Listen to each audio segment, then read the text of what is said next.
Olá, eu me chamo Pastor Luciano e quero deixar uma palavra ao seu coração no dia de hoje.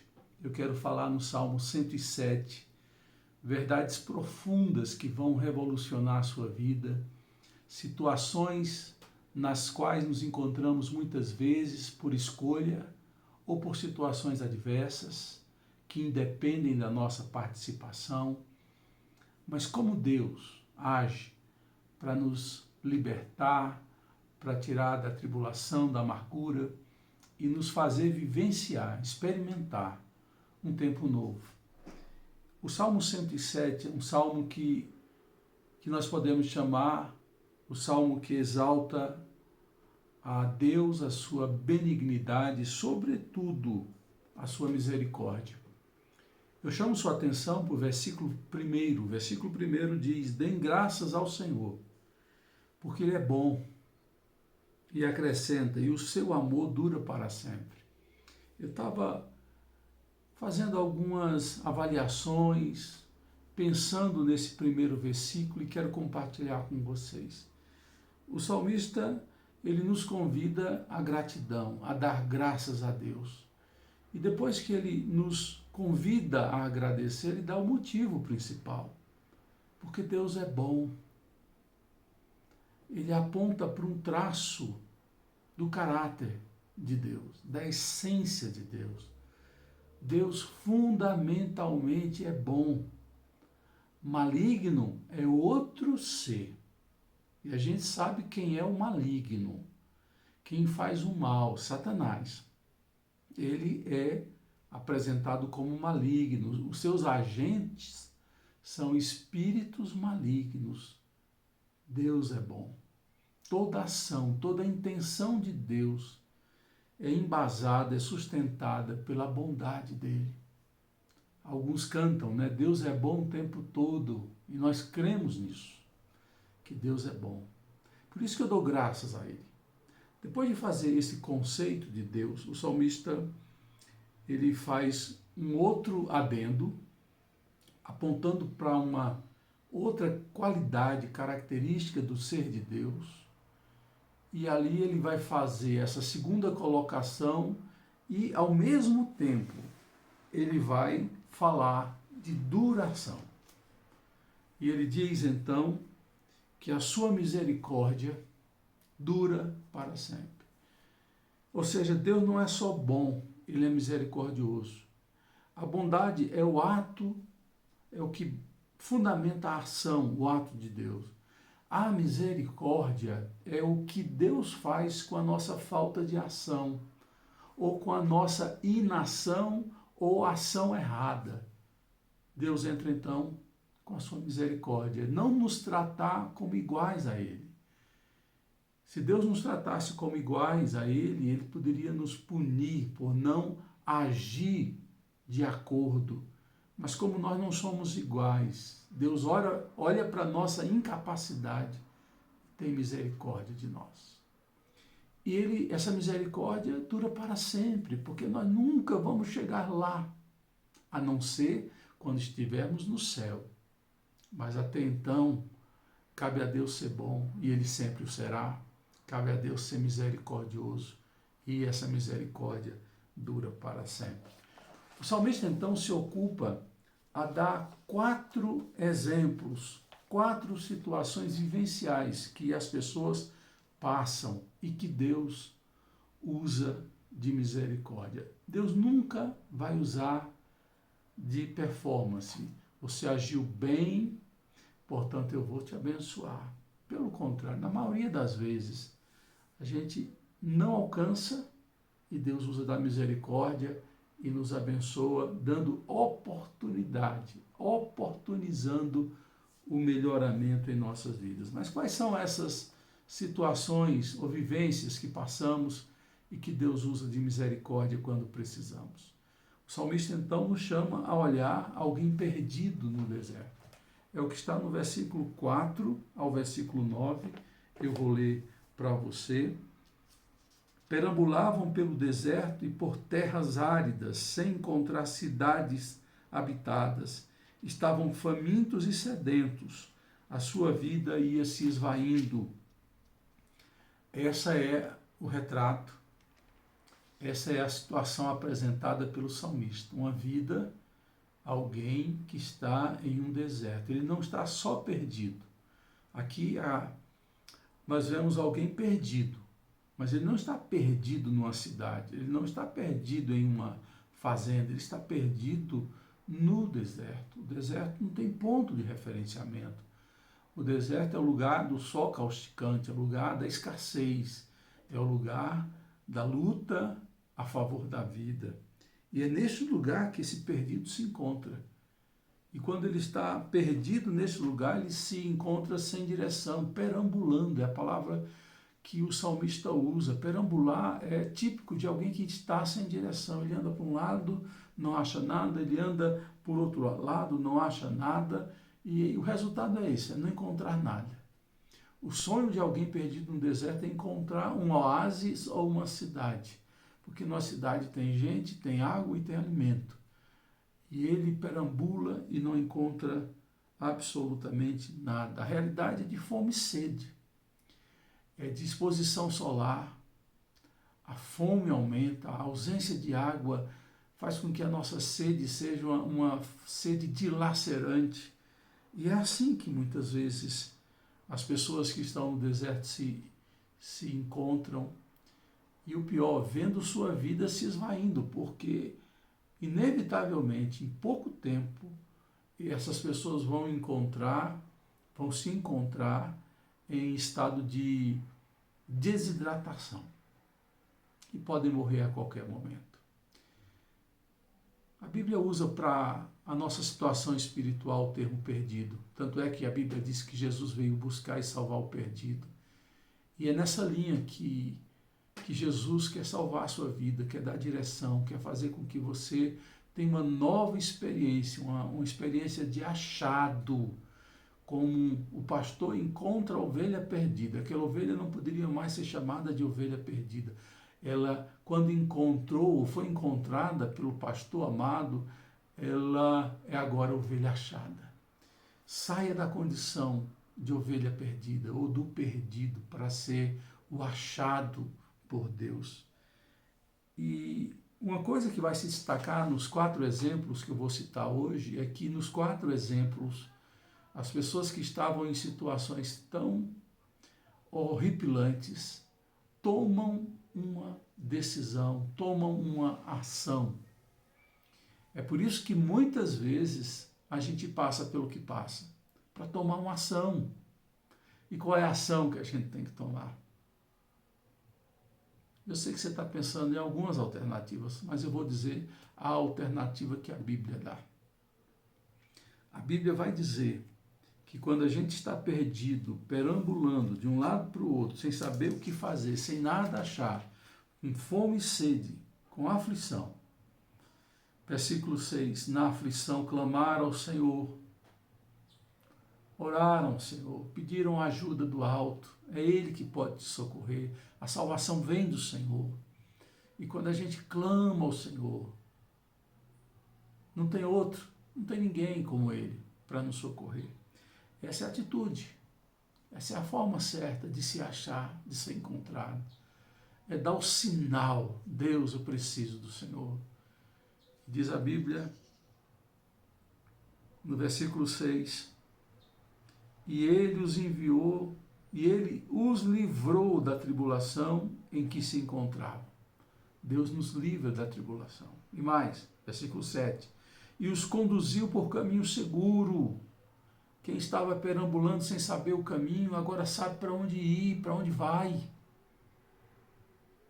E diz mais a Bíblia, conduziu por um caminho seguro a uma cidade habitada. Essa palavra conduzir mostra a ação de Deus de nos levar, de nos mostrar o caminho. A gente que perambulava atrás de algo que desse sentido, uma cidade de provisão, de sustento, de proteção, Deus nos conduz. Não sou eu quem acha o caminho, é Deus quem mostra o caminho. E eu que era perdido agora me acho e sou achado por Deus e encontro uma comunidade que vai cuidar de nós. E a igreja ocupa esse papel fundamental de acolhimento, de cura, de aproximação, de restauração usada por Deus, portanto. O segundo exemplo que o salmista vai nos dar está no versículo 10 a 16, quando ele vai falar do encarcerado, daquele que está preso por prisões, que está ali limitado, não pode sair de um espaço geográfico, porque a sua situação é de profunda prisão, que pode ser física, que pode ser emocional, pode ser existencial, mas sobretudo espiritual. E é dito aqui no texto, no versículo de número 10 em diante, eu convido você a prestar atenção na leitura. Assentaram-se nas trevas e na sombra mortal, aflitos, acorrentados, pois se rebelaram contra a palavra de Deus e desprezaram os desígnios do Altíssimo. Por isso ele os sujeitou a trabalhos pesados e eles tropeçaram e não houve quem os ajudasse. Essa é a situação de quem está aprisionado. Está debaixo do jugo de trabalhos pesados. E eu fico pensando, quantos estão nessa situação? Não só perdidos, não só sem direção, mas se sentindo amarrados, agrilhoados, com um peso, com a carga da prisão. E logo de pronto, de cara, o salmista diz que a razão da prisão destes é porque eles escolheram as trevas, eles escolheram a sombra da morte. Ora, é inevitável. Se você escolhe as trevas e não a luz, se você escolhe a sombra da morte, você está sempre no precipício da morte com as suas escolhas e decisões, com as suas sabotagens, com as suas atitudes que são perigosas. Você brinca com a vida, brinca com pessoas, brinca com o seu destino. É inevitável. Você está na sombra da morte, você está nas trevas. O resultado é esse, é aflição, acorrentamento. Alguns até vão parar na prisão, mas a prisão não é o fim, porque da prisão você pode voar em direção a viver uma vida nova, diferente daquilo que você viveu até aqui, até esse momento que você ainda está escravizado. E diz a Bíblia também que o motivo por que eles estão vivendo isso é porque eles escolheram se rebelar. Versículo 11. Pois se rebelaram contra a palavra de Deus. Deus dizia o que não devia ser feito e o que devia ser feito. A gente escolhe sempre fazer o que não devia ser feito, a fazer o que devia ser feito. São as nossas escolhas. Há uma frase muito interessante que eu sempre uso, que diz assim: nós fazemos escolhas e as nossas escolhas nos fazem. Exatamente. Nós somos frutos das opções que fazemos, e as opções que fazemos é fruto daquilo que está dentro do nosso coração. São os nossos desejos, muitas vezes corrompidos, são as nossas vontades doentes. Isso acaba em escolhas, e as escolhas vão nos sedimentando, nos fazendo ser. E diz mais, além de nos rebelar contra a palavra de Deus, nós desprezamos os desígnios de Deus. Eu faço o que eu quero e vem o que vier, estou pronto a enfrentar. Não é bem assim, a gente nunca está pronto para enfrentar uma situação maior do que a gente, ninguém está pronto. Mas benditas são as lutas e as aflições que passamos se elas nos aproximam e nos levam para perto de Deus. É isso. Eu louvo a Deus sempre. Muitas situações que eu passei, difíceis, descobri que foram frutos das minhas escolhas e mesmo assim a misericórdia de Deus me alcançou e eu pude tomar uma decisão, e a decisão que eu fiz foi semelhante à decisão que o perdido fez.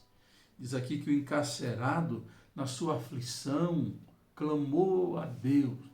E foi o que Deus fez. Vai ficar aí para aprender. Não é assim que Deus faz. A gente nunca pode perder de vista o versículo 1 do Salmo 107. Deus é bom e a sua misericórdia dura para sempre. Essencialmente, Deus é bom. Deus se move por misericórdia. porque se ele não usasse de misericórdia, nós seríamos consumidos. Está lá, Lamentações de Jeremias, as misericórdias do Senhor são a causa de nós não sermos consumidos. Deus é bom. A gente vai clamar, a gente pode ter feito o que fizemos, mas Deus vai usar de misericórdia. É isso que a Bíblia está ensinando. Eu não estou dando noções de mim mesmo, eu estou dando noções bíblicas. No primeiro caso, o perdido escolheu o caminho errado, mas na aflição clamou o Senhor, Deus voltou-se para ele. Agora estou falando que o encarcerado aprontou, escolheu trevas, escolheu sombra de morte, mas ele na aflição clamou o Senhor e o Senhor usou de misericórdia. É assim que acontece. E diz aí que Deus os salvou quando eles oraram. Quando eles clamaram a Deus, Deus os salvou. Diz a palavra de Deus, e ele os salvou da tribulação em que estavam. Versículo 14, ele os tirou das trevas e da sombra da morte. Nós não escolhemos estar na sombra da morte, nas trevas. Quando a gente clama, ele nos tira de lá. Aí me lembra Colossenses, carta que Paulo escreveu aos Colossenses. Logo no início dessa carta, Paulo vai dizer, ele nos libertou do império das trevas. Ele nos tirou, nos arrancou do império das trevas e nos plantou no reino do Filho do seu amor, Jesus Cristo. É isso que ele faz, sempre faz, porque ele é bom e a sua misericórdia dura para sempre. E prossegue o salmista dizendo, e na sua aflição clamaram, ele tirou das trevas e da morte, ele quebrou as correntes que os prendiam. Já não há mais um encarcerado, já não há mais um preso, porque está livre, liberto, para servir, amar a Deus e viver uma outra vida, uma vida nova, uma vida em que ele vai voar como águia. É tudo diferente. Aquilo que nos prendiam não prende mais, porque Deus nos tirou da sombra da morte, das trevas e da prisão. E o convite é no versículo 15, então deem graças ao Senhor, agradeçam, vivam a vida como alguém grato por suas misericórdias e por suas maravilhas.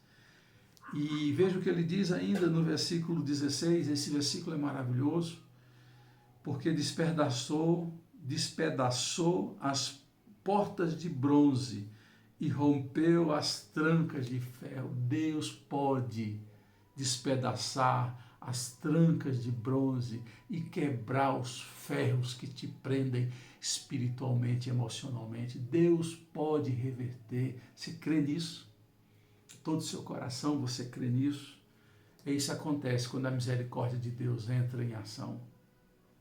Um terceiro exemplo que o salmista vai dar de como a misericórdia de Deus é aplicada à nossa realidade. Em terceiro lugar, ele vai falar aqui do doente, de alguém que tem uma enfermidade física e também uma enfermidade espiritual, emocional.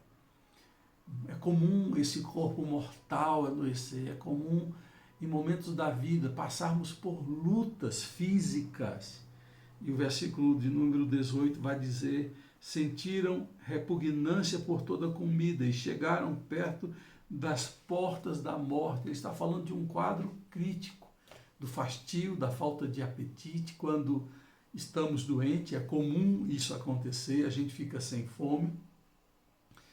E essa falta de alimentação, com a situação crônica, caótica do nosso quadro físico, nós vamos nos aproximando da morte. Chegamos à beira da morte.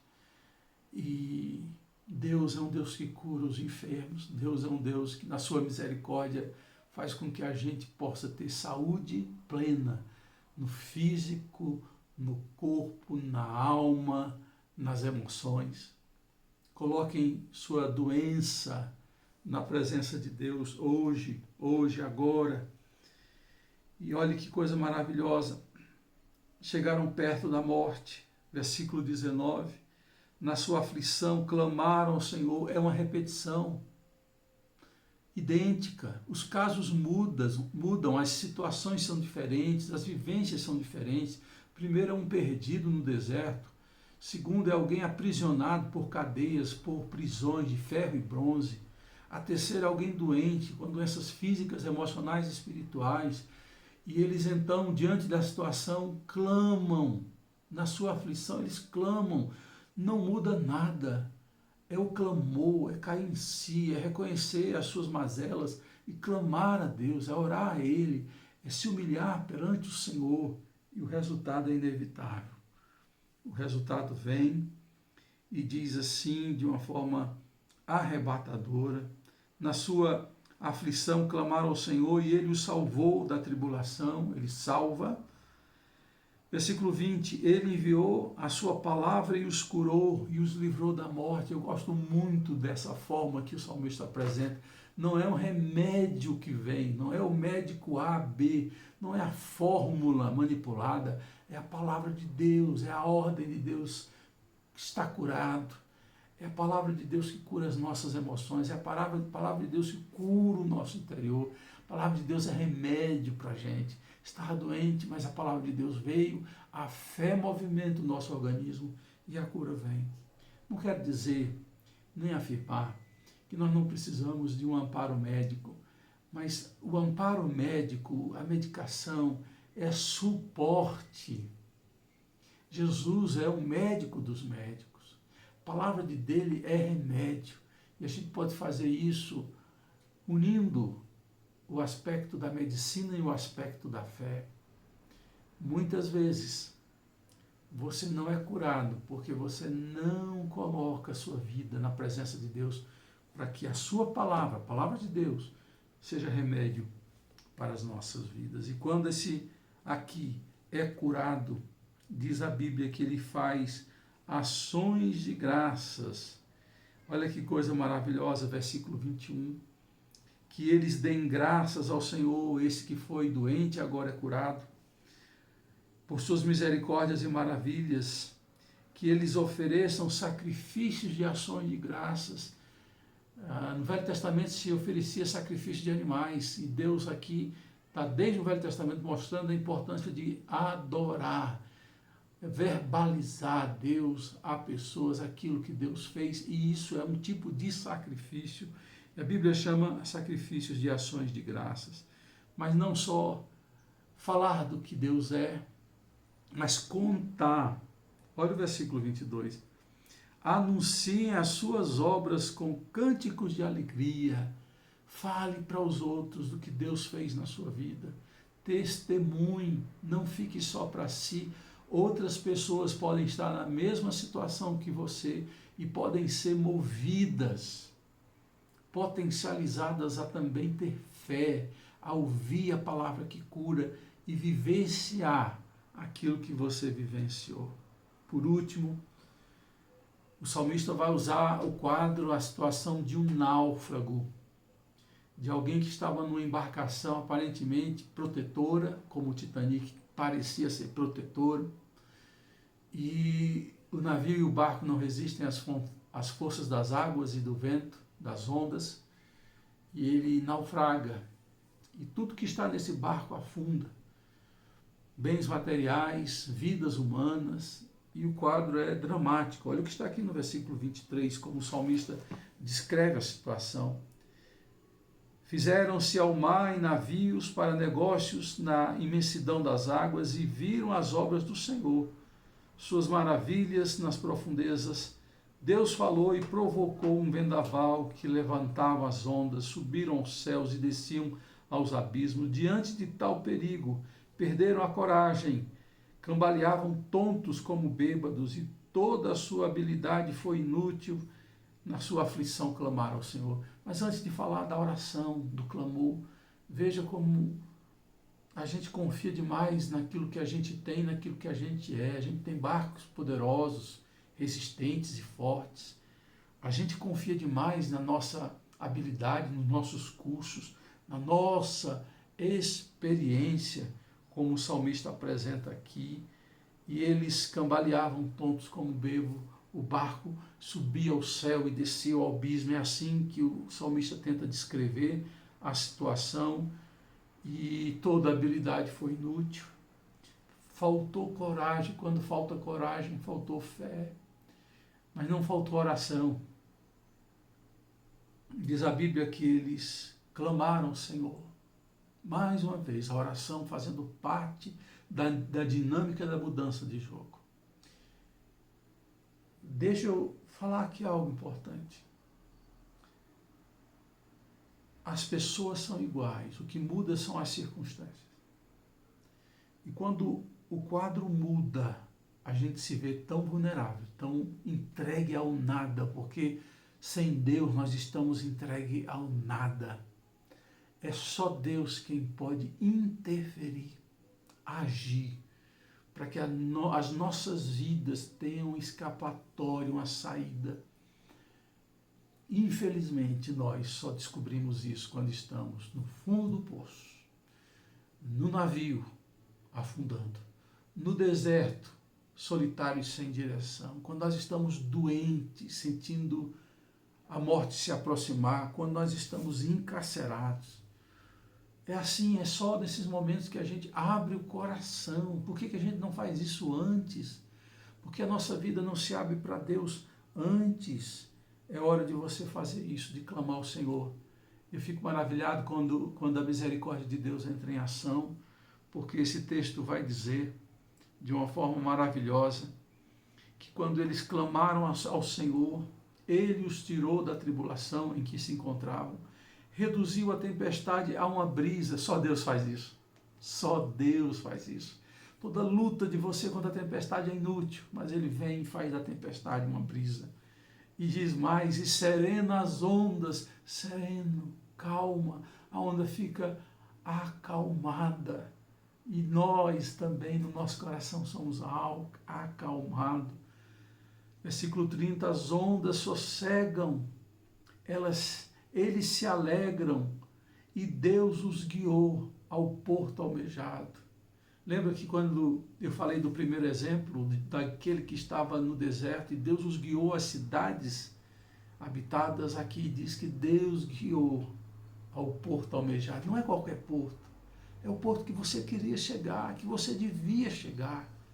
E Deus vai fazer isso por sua vida. Deus vai te conduzir ao porto certo. Ali você vai ter terra firme, ali você vai ter confiança e a ciência de que foi liberto de situações maiores e piores.